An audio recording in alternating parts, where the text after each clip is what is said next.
강연 주제를 들었을 때 굉장히 난감한 주제였었습니다만 제가 구약을 공부하는 사람이기 때문에 제가 공부하는 구약 성경의 본문들을 이렇게 저렇게 살펴보면서 이 주제와 연관되게 같이 이야기를 나누었으면 좋겠다 생각을 했습니다. 그래서 글 내용 자체가 어쩌면은 이미 다 알고 계신 내용들을 쭉 적어 내려가본 그런 것입니다.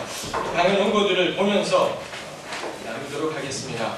첫머리에 이 작은 교회가 희망이다 할 때 저는 가장 출발이 하나님을 닮는 삶이라고 생각을 하면서 이야기를 풀어갔습니다. 첫머리에 안식일 이야기가 나와 있습니다만 굳이 이 작은 교회 이야기하고 아무 상관이 없지만 제가 창조를 통해서 이 공동체를 풀어가고 싶기 때문에 창조 이야기에 중요한 뺄 수 없는 것이 안식이고 이 안식에 대해서 구약성경 창세기 1장 1절부터 2장 4절까지가 보여주고 또 5경에 있는 이 창조 이야기가 보여주는 틀은 사실 하나님은 쉼이 필요 없는 분이고 사실은 쉬지도 않는 분이기도 하시지요. 근데 성경은 처음부터 하나님이 쉬신다는 표현을 하시고 이게 출애굽기라는 우리 개혁성경이 맛을 살려서 숨을 돌리리라 우리 식으로 표현하면 하나님이 한숨 돌리신다 이런 표현들이 있습니다. 하나님은 전혀 쉼이 필요 없는 분이지만 한숨 돌리시고 쉬셔요. 그렇게 하는 유일한 까닭은 이 하나님의 형상대로 지음받은 사람들로 하여금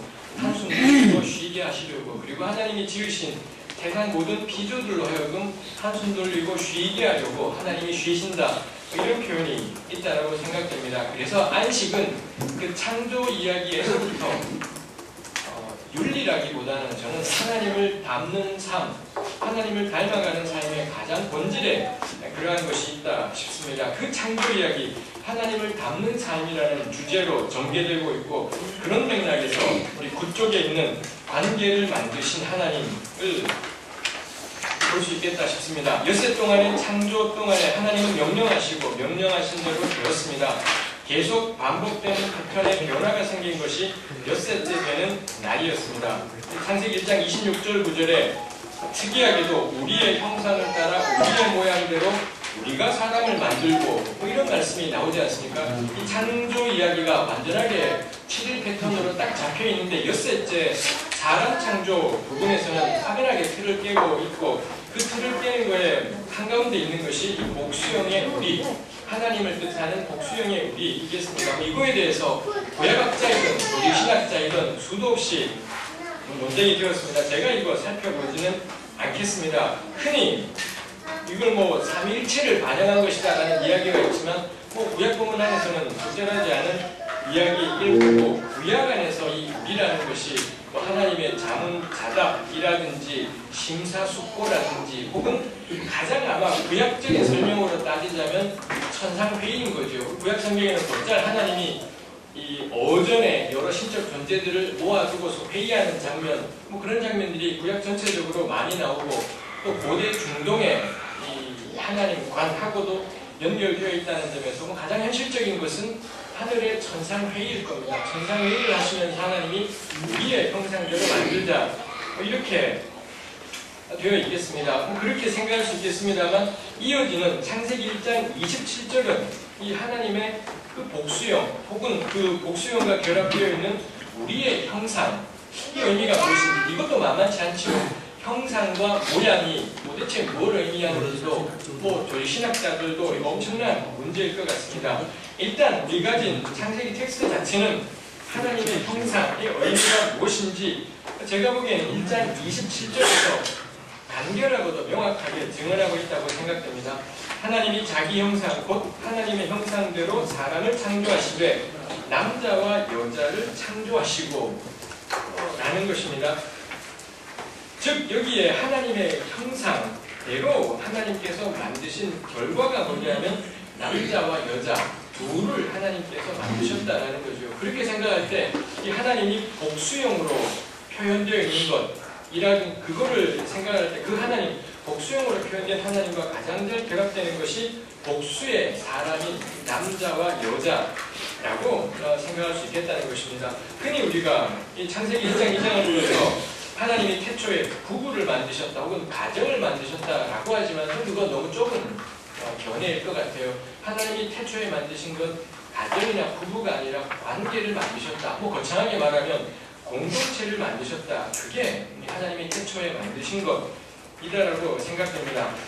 창세기 1, 2장에 이 좋다라는 뭐 히브리 말로 토브라고 하는 단어가 여러 번 반복되어 나오는데 딱 한 번 좋지 않다가 있습니다. 그게 뭐냐면 창세기 2장 18절에 사람의 혼자 있는 것, 즉 인간이 혼자 있는 것은 하나님 보시기에 너무 좋지 않은, 그 창조 질서 안에서 너무 보기 좋지 않은 모습이었다라는 점에서도 이 관계 혹은 공동체야말로 하나님의 형상대로 지음받은 인간의 근본적인 본질이겠다 싶습니다. 형상과 모양 논쟁을 할 때 가장 기본적인 텍스트 자체가 제시하는 것, 관계 안에 지어진 것, 그거야말로 하나님의 형상의 의미이겠다 싶습니다. 이 하나님의 여럿으로 존재하심을 구약시대 때는 아까 말씀드린 것처럼 천상회의 뭐 이런 걸로 표현이 되었다면 신약 성경을 거쳐서 초대교회 시대에 와서는 우리 삼위일체라는 우리 교회의 고백이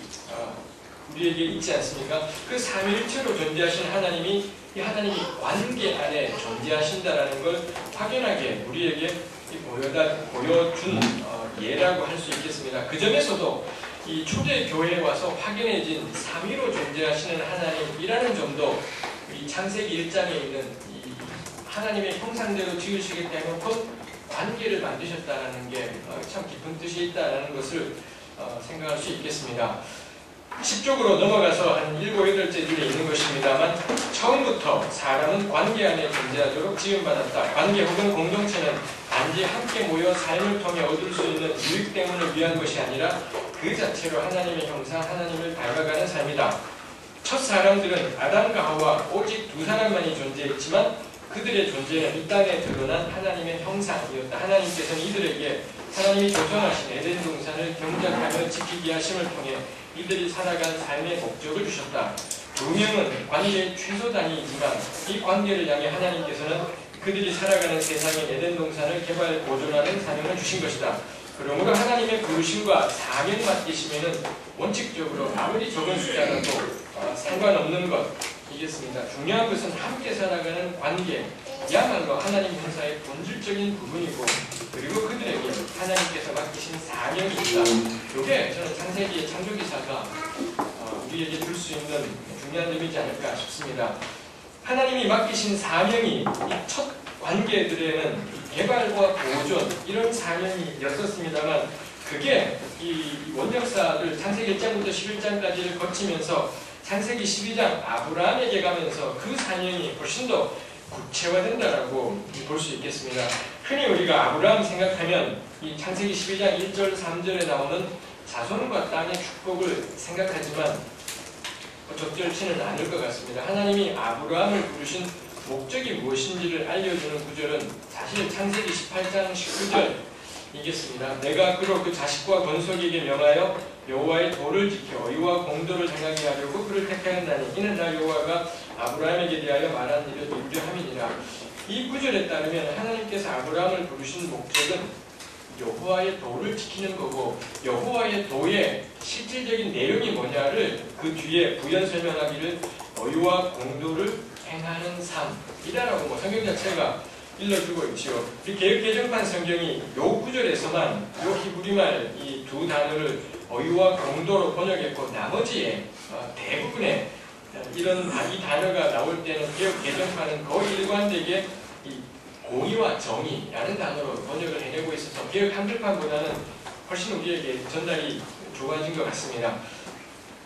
이 표현대로 하자면 의와 공도, 개역 개정판의 나머지 번역대로 가자면 공의와 정의를 행하는 삶, 그거야말로 하나님이 아브라함을 부르신 목적이지요. 그럼 왜 땅을 주시겠습니까? 그 공의와 정의를 행할 공간이 필요하기 때문에 하나님이 땅의 약속을 주시는 거고, 자손의 약속을 주시는 까닭은 그 공의와 정의를 행할 주체가 필요하죠. 주체가 필요하기 때문에 하나님께서 자손의 약속을 주시더라라는 것입니다. 그런 점에서 땅과 자손의 약속은 아브라함 사건의 본질이지 않죠. 그 본질은 공의와 정의, 의와 공도를 행하는 삶이고, 그걸 위한 공간으로서의 땅, 그걸 위한 주체로서의 자손이라고 할 수 있겠습니다. 그렇게 하면 창세기 11장 3절에 너로 말미암아 모든 사람이 복을 받게 된다.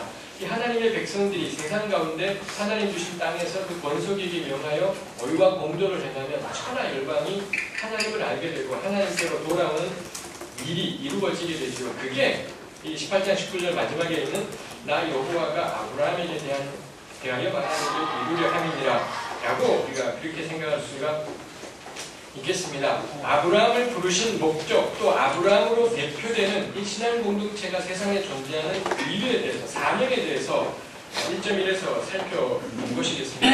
그 다음부터 제가 보고 나누고 싶은 것은 이 신앙 공동체의 중요한 특징들에 대해서 아주 주관적으로 몇 가지를 보려고 합니다. 이 신앙 공동체의 특징은 뭐 여러 가지가 있겠습니다만 제가 특히같이 작은 교회가 희망이다와 연관해서 나누고 싶은 것이 이 공동체의 가벼움, 공동체의 기동성 뭐 이런 제목으로 나누어 보려고 합니다.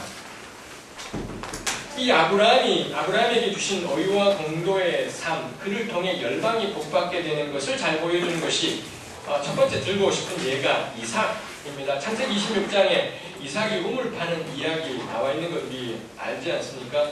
이삭이 그랄 땅으로 가서 블레셋 사람에게 우거하며 그 땅을 경작할 혹은 뭐 목축할 땅을 조금 얻어서 그렇게 살아가게 되었겠지요. 당연히 블레셋 족속들은 그랄 지역 내에서 가장 자기들이 안 좋아하는 것, 그런 것을 살라고 이삭에게 주었을 것입니다. 근데 이삭이 거기 갔는데 우물이 터졌다는 거죠. 당신은 다 천수다.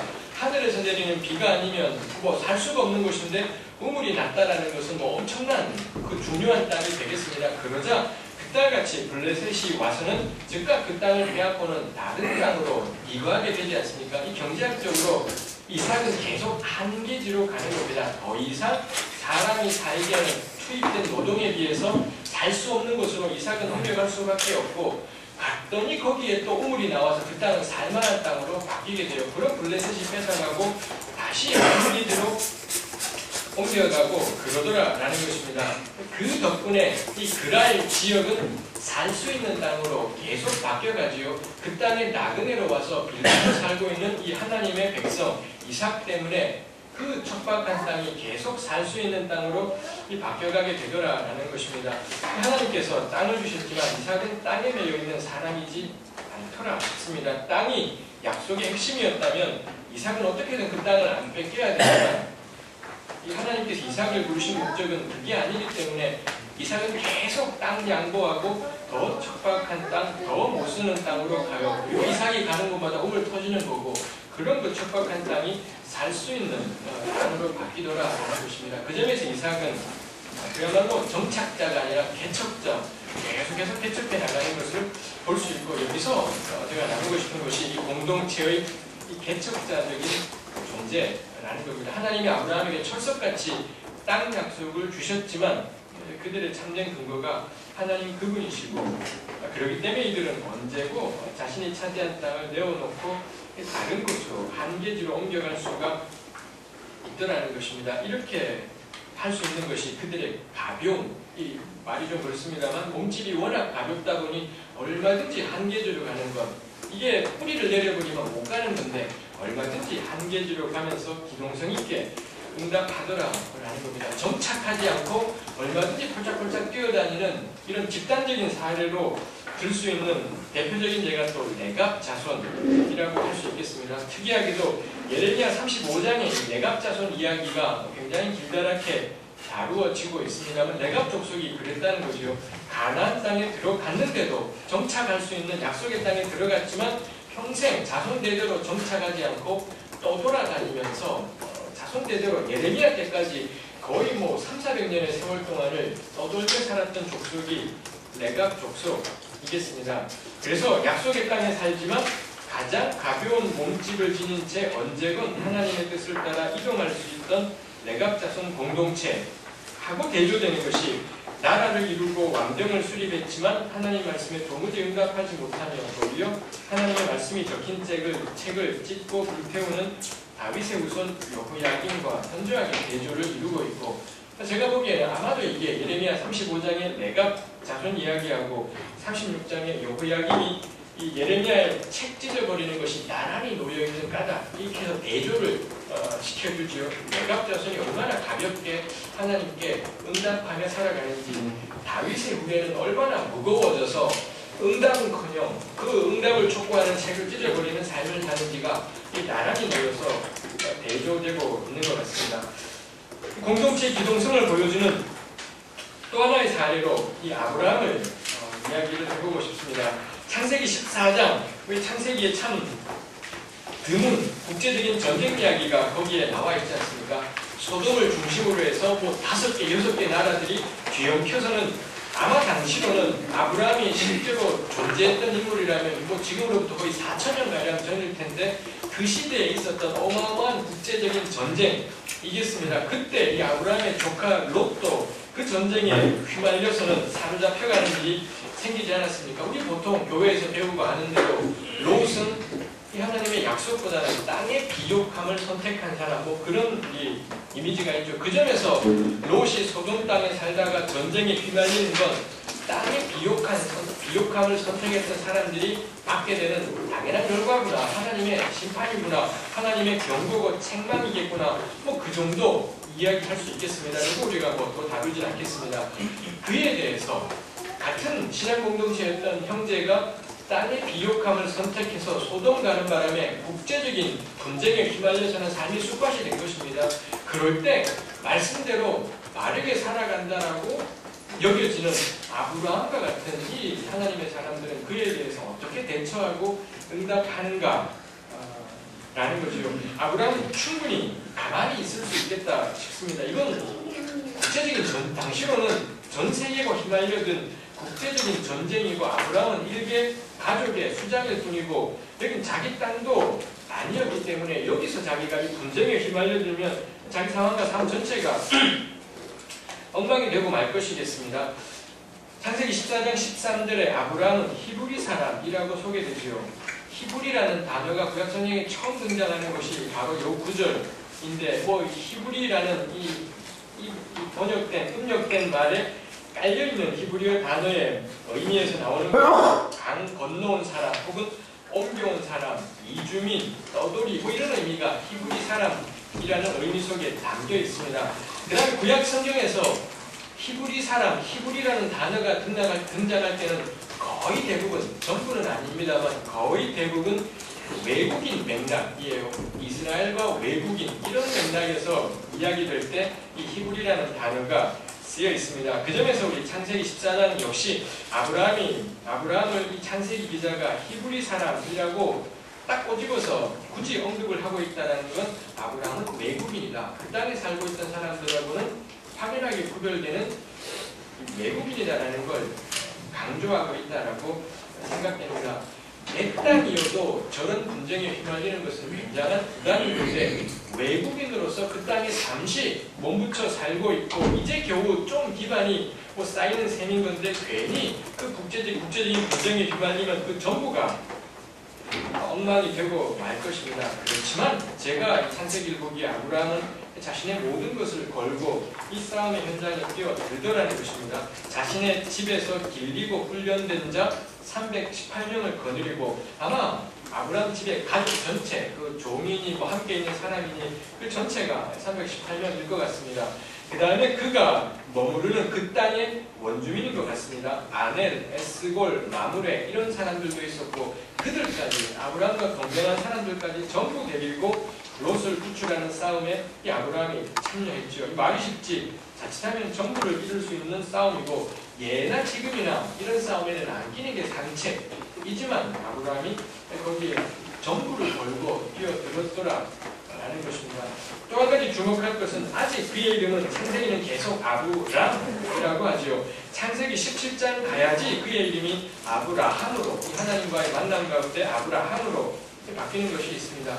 요거 흔히 우리는 아브라함의 이름이 아브라함으로 바뀌면서 뭐 결정적인 변화인 걸로 생각하지만 그렇지 않더라는 겁니다. 아브라함은 아브람일 때부터 이미 하나님의 부르심 가운데 순종하며 여전히 뭐 실수하고 부족함이 있지만 하나님의 사람으로 살더라는 것입니다. 그의 이름이 아브라함으로 바뀌는 것, 그의 인격의 변화, 뭐 그의 신앙의 변화라기보단 하나님이 그에게 주신 약속을 상징하는 것이 그 아브라함, 아브라함이라는 이름의 유래도 만만치 않습니다만 이 하나님이 주신 약속을 상징한다라고 할 수 있겠습니다.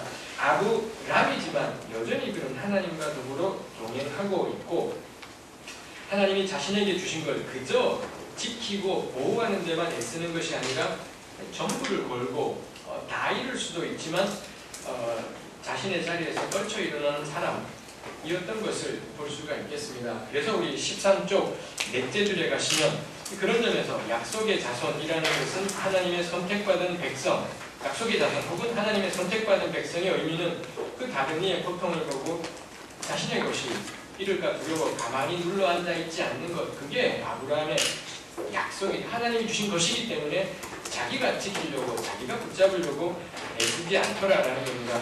아브라함이 나선 결과 롯을 구출해 내는 것을 우리가 알고 있습니다. 그뿐 아니라 많은 부녀와 친척을 다 찾아왔다 했습니다. 이 부녀와 친척은 뭘까? 롯의 가족들을 다 말하는 건가 싶은데 그거 아닌 것 같습니다. 개정판이 친척이라고 번역한 그 히브리 말은 그냥 백성, 영어의 people에 해당되는 그런 단어이고 나중에 소돔 왕이 와서는 사람은 내게 보내고 재물은 당신 가지시오 하는 걸 볼 때에도 아브라함이 되찾아왔던 그 친척으로 개정판이 잘못 번역한 그 사람들은 아마 소돔 주민이었을 것으로 여겨집니다. 즉 아브라함이 자신의 전부를 걸고 일어선 덕택에 자기 친척, 정말 친척인 롯만 구출하는 것이 아니라 아무 상관없는 소돔 사람들까지도 구출해 낼 수가 있더라라는 것입니다. 하나님의 사람의 순종과 용기를 통해 하나님의 도우심과 은혜가 열방에까지 미쳐지고 그런 점에서 아브라함은 그에게 주신 약속, 너의 순종을 통해 너의 의와 공도의 삶을 통해 열방의 복을 받게 되는 걸 정말 아브라함이 실천하고 있다는 것을 발견할 수가 있겠습니다. 아브라함이 주어진 상황에 얼마나 기동성 있게 응답하는가, 자신의 전부를 걸고 벌떡 일어나서는 뛰어들어서 살려내고 회복해내는 이거 볼 수 있습니다. 마지막에 하나 덧붙여둔 것이 나홀하고의 대조입니다. 나홀과 아브라함은 모두 데라의 아들들, 서로 간의 형제이지요. 이 아브라함은 데라와 함께 갈대아 우르를 떠나지만 나홀이 어떻게 있는지는 창세기에서는 애매해요. 그런데 창세기 24장 10절에 가면 이 바단 아람 혹은 하란이라고 불리는 그 지역을 가리켜 나홀의 성이라고 부르고 있더라라는 것입니다. 성경에는 안 나오지만 상상해보자면 아마 데라가 아브라함 데리고 떠날 때 나홀도 같이 떠났든지 아니면은 데라와 아브라함이 떠나고 나중에 나홀이 뒤따라 나섰든지 간에 나홀 역시 갈대아 우르를 떠나서 바단 아람까지 왔고 그 바단 아람에서 데라가 머물지 않습니까? 나홀 역시 거기 머물렀던 거고 아브라함은 남하에서 가나안까지 갔던 거고 그 하란에 머물렀던 나홀이 얼마나 영향력 있는 인물이었던지 그 하란을 가리켜서 바단 아람을 가리켜 나홀의 성이라 부르더라라는 것입니다. 요게 이제 나홀의 성, 요게 딱 성경에 나오는 거지만 나머지는 상상입니다. 상상이기 때문에 근거가 어느 정도일지는 모르겠습니다. 오직 하나님의 약속 붙잡고 가나안 땅까지 가서 평생을 땅 없이 떠돌았던 아브라함, 이삭, 야곱에 비해 하나님 땅에 정착해서 자신의 이름으로 불리는 성까지 이루어낸 나홀의 성취, 요거 저는 대조적이다 싶어요. 떠돌아다니는 아브라함, 정착해서 성을 만들어낸 나홀, 대조적이지 않을까 싶습니다. 하나님께서 불러내신 목적은 이 땅에서 성을 쌓고 이룩하는 것에 있지 않게 비록 떠돌며 땅 없이 이리저리 쫓겨다니지만 그들이 가는 곳마다 문을 나게 하고 그들에게 주어진 모든 것을 걸고 사로잡힌 이웃을 구해냄을 통해 천하 만민에게 복이 임하게 하는 것, 그게 하나님께서 그 백성들을 부르신 목적이라고 생각합니다. 그래서 이 첫 번째에서 이야기한 것이 하나님은 태초에 관계를 만드셨다. 이 관계는 윤리가 아니라 하나님 닮아감의 본질에 있다. 것 같습니다. 그 관계의 목적이 뭐냐? 하나님 주신 공동체의 목적은 의와 공도를 행하는 삶이고 이 목적을 위해 이 공동체가 얼마나 몸집이 가볍게 움직이는지 그래서 얼마나 기동성 있게 응답하는지를 보았습니다. 두 번째 보고 싶은 것이 이 교회가 희망이다. 앞에서 본 게 교회라면 두 번째는 이제 교회가 희망이다. 그 다음에 다른 이야기가 우리 잘 알려진 이야기를 일단 적어 내려가 보았습니다. 하나님이 자신을 세상에 드러내실 때 그 가장 근본적인 사건이 예수님의 성육신이겠습니다. 우리 14쪽 넘어갔습니다. 하나님께서 친히 사람이 되사 사람의 모습으로 오신 것이다. 그러므로 성육신은 사람의 모습으로 나타난 하나님의 말씀이다. 말씀이 육신이 되어 우리 가운데 거하심에 우리가 그 영광을 보니 아버지의 독생자의 영광이요 은혜와 진리가 충만하더라. 육신으로 오신 예수님이야말로 우리에게 드러난 하나님의 유비이죠. 하나님을 볼 길이 없고 알 길도 없는데 무언가를 통해 하나님이 드러내 주심이 우리가 알게 되는 것인 거고, 그 유비의 절정은 바로 성육신하신 예수님이겠습니다. 그럴 때 우리가 생각하게 되는 게, 진리는 구체적인 언어로 표현되어야 되고, 인간은 결국 인간이 하나님을 이해할 수 있는 유일한 길은 저는 유비적인 수단밖에는 없다 싶습니다. 하나님의 모든 행하심과 신비는 유비적인 언어, 상황으로 표현될 때 이해될 수 있다. 성육신은 그렇게 유비적인 언어로 이 땅에 오신 하나님을 의미한다. 그러므로 유비는 하나님을 이해하는 중요한 통로이다. 그래서 이 땅에서 어떠한 형태로든 경험되고 체험되지 않는다면 그것은 온전한 이해의 경지에 이르렀다고 할 수 없지 않을까 싶습니다.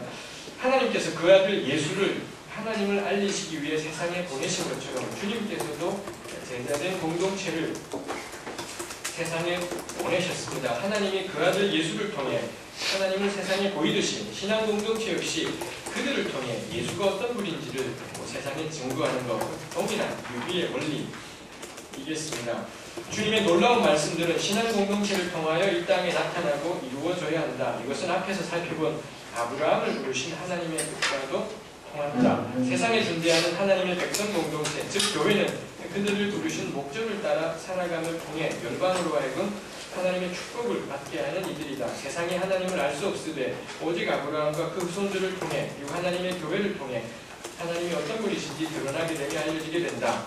바벨론 포로로 살고 있는 이스라엘을 향한 하나님의 구원을 선포하는 이사야서 40장 일부 본문들에서 인상적인 것이 하나님께서 포로 중인 그들을 가리켜 나의 증인이라고 부르시는 구절이 구약성경 전체에서 굉장히 드문 구절입니다. 이스라엘을 가리켜 나의 증인이라고 하는 것은 이사야서 이 부분에 이렇게 나타나는 거고, 나머지 구약에서는 찾아보기 어려운 아주 특징적인 본문이죠. 이런 것 때문에 여호와의 증인 같은 그런 단체도 있습니다만, 신약적인 맥락에서의 이 증인이라는 단어는 우리가 생각하는 증인은 어딘가로 보내져서 하나님의 복음을 선포하는 사역, 전도자 이런 것하고 연관되어지만, 이사야서에서 이 나의 증인이라고 이스라엘을 부를 때는 조금 다른 사용들이 있지요. 일단 그 나의 증인이라고 불리는 이스라엘 자체가 포로 중의 이스라엘, 어떤 이사야서 41장에서는 버러지라고 부를 정도로 처참한 상황 가운데 있는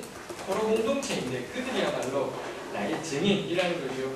이스라엘은 온 세상 가운데서 하나님께서 어떤 분이시고 어떠한 일을 행하셨는가를 그들을 통해 드러내는 존재이겠습니다. 이스라엘을 볼 때 열방은 하나님이 어떤 분이신지를 알게 되고 자신들이 섬기는 우상이 헛되다는 것도 발견하게 되고 여호와께로 돌아온다. 그래서 이스라엘은 하나님을 드러내고 열방을 회복시키는 증인들로 부름받은 존재라고 할 수 있겠습니다. 이거 역시 이 이스라엘을 통해서 하나님이 하나님 되심을 온 세상이 볼 수 있다. 유비의 맥락에서 다루고 있는 것입니다.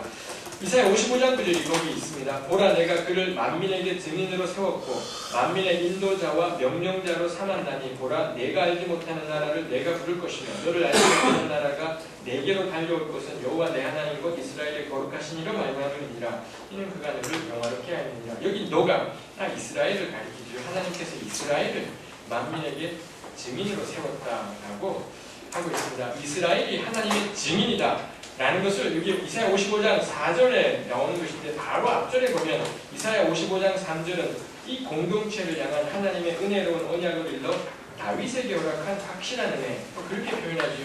사실 이사야 55장 3절 구절이 그 점에서 굉장히 중요한 구절이죠. 그 전까지 다윗은 전부 개인이에요. 핏줄 다윗의 후예로 등장하는 누군가, 개인에게 자꾸 다윗 언약이 적용되고 그거의 확장이 예수님이기도, 절정이 예수님이기도 하겠습니다만, 이사야 55장 3절에 가면 그 다윗에게 허락한 확실한 은혜가 누구한테 임하는가 하면 공동체로서의 이스라엘에게 임한다 라는 점에서 이 다윗 언약을 개인을 대상으로 한 다윗 언약을 이스라엘 신앙 공동체 전체를 향한 언약으로 확대한다는 점에서 오늘 신약 우리들에게는 참 당연한 일이지만 구약 성경에서는 굉장히 획기적인 이야기이기도 하지요. 두 번째 이야기한 것이 이 교회는 세상에서 하나님을 알려주는 통로라고 하는 것을 나누었습니다. 이제 세 번째 우리 다루려는 주제, 작은 교회가 희망이다. 그러면 세상 가운데에서 하나님의 뜻을 따라 부름받은 공동체는 구체적으로 어떤 모습으로 준비하게 될까? 이것도 역시 여러 가지가 있습니다만 전적으로 저희 주관적인 선택으로 이렇게 두 가지를 살펴보려고 합니다. 첫 번째가 열왕기하 1장부터 4장까지 나오는 선지자의 제자 공동체, 이 선지자의 무리라는 그들 공동체가 어떻게 살아가는지를 다룬 것입니다. 사무엘 1에 구약 예언자들은 그들을 따르는 제자들을 거느리고 있었던 것으로 보입니다. 엘리야 경우 길갈, 베델, 여리고 등지에 자신을 따르는 제자 공동체가 있었습니다. 열왕기하 4, 5장에는 엘리사를 따르는 선지자의 제자 공동체 모습을 여러 일화들을 통해 보여주고 있기도 합니다. 여기를 보면은 이 선지자의 제자 공동체는 가족도 데리고 들어와서 공동체 안에 살았고 그 다음에 기본적으로는 극심한 가난 가운데 산 것 같습니다. 그래서 선지자의 제자였던 남편이 죽자 곧바로 그 같이 살던 가족이 빚더미에서 종으로 팔려가야 되는 그런 이야기가 나오는 걸 볼 때에도 이 선지자의 제자 공동체는 경제적인 일에 대해 아무 대책이 없던 엘리야 같은 사람이 리더였고 엘리사가 리더였지만 이 제자들의 생계 문제는 하나도 책임져 주지 않은 그런 사실 책임을 져주긴 하겠군요. 그릇 가져와라 해서 기름 나오고 하니까 하여튼 그러긴 합니다만 하여튼 만만치 않은 공동체인 것 같습니다. 먹을 게 없어서 들에 아무 채소나 캐어서 국을 끓여 먹어야 되었고 그러다 보니 독풀을 뜯어와서 먹다가 죽네 사냐고 이거 역시 이 공동체가 얼마나 이 가난한 공동체인가를 보게 돼요. 나만의 병을 고친 다음에 이 게하시가 쫓아가서 은과 옷을 받는 것은 게하시 개인의 탐욕인 것 같지 않아요. 너무 가난한 거예요. 너무 가난하고 생존 자체가 쉽지 않기 때문에 이런 게하시의 행동들도 나왔겠다 싶습니다. 여기에 묘사되고 있는 이 선지자의 제자 공동체의 모습은 그들이 얼마나 그 사회에서 주변적 집단이었는지를 알려줍니다.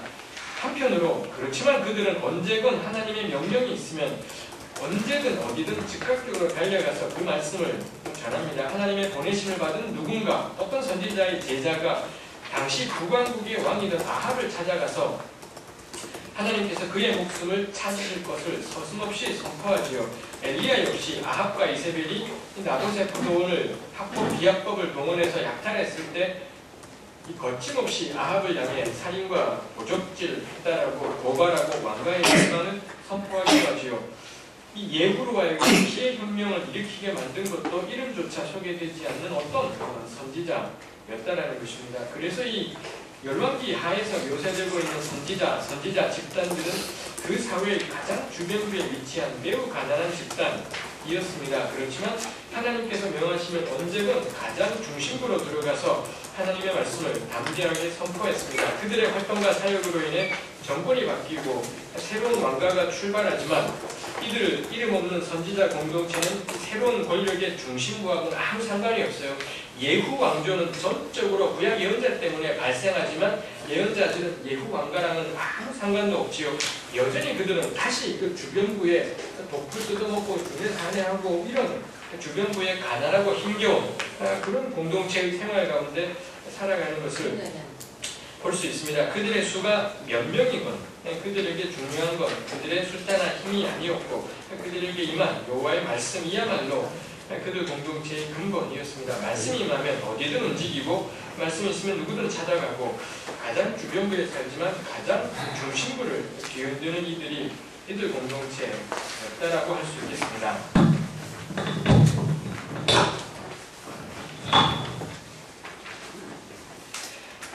선지자의 제자 무리를 살펴보았습니다. 두 번째가 열왕기상 19장을 중심으로 엘리야에 대해서 이야기해보려고 합니다.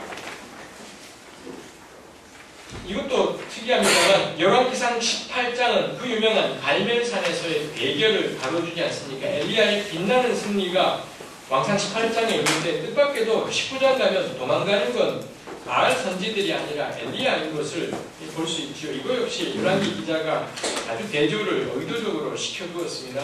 죽도록 엘리야가 도망쳐야 됐고 너무 힘들어서 죽여달라는 이야기까지 하죠. 호렙산까지 엘리야를 도망치게 만든 것은 단지 이세벨의 위험만이 아니겠다 싶습니다. 왜냐하면 하나님께서 너 왜 여기 있느냐 이렇게 물으실 때 엘리야의 대답은 오직 나만 남았거늘 그 대답을 하는 것을 볼 수 있습니다. 정말 엘리야를 고통스럽게 하는 건 이세벨의 핍박 그 자체라기보단 자기만 남았다는 사실, 자기만 홀로 남아있다는 것, 그게 엘리야로 하여금 견딜 수 없게 만든 것이다라는 거고 더 이상의 삶과 사역을 포기하게까지 만들었겠다라는 것입니다. 이에 대한 하나님의 대답이 무엇입니까? 우리 왕상 19장에 이런 초자연적인 현상들이 나타납니다만 그 현상 자체는 엘리야에 대한 하나님의 대답이지 않았을 것 같습니다. 그 현상 다 지난 다음에 다시 하나님이 너 왜 여기 있냐 물어보고 엘리야는 다시 나만 남았습니다. 그런 대답을 해요. 즉 앞에 나타났던 엄청난 현상 답이 안 되더라는 것입니다. 기적, 하나님께 의지했더니 초자연적인 기적 생겼다. 그게 엘리야로 하여금 그 사역 감당하게 하는 힘이 되지도 않고 해답이 되지도 않더라는 거고 여전히 엘리야는 계속 나만 남았습니다. 그렇게 대답을 해요. 그에 대해서 이제 하나님의 말씀이 그 다음에 나오지요. 하나님이 먼저 말씀하신 게 너 가서 무슨 일 해야 된다.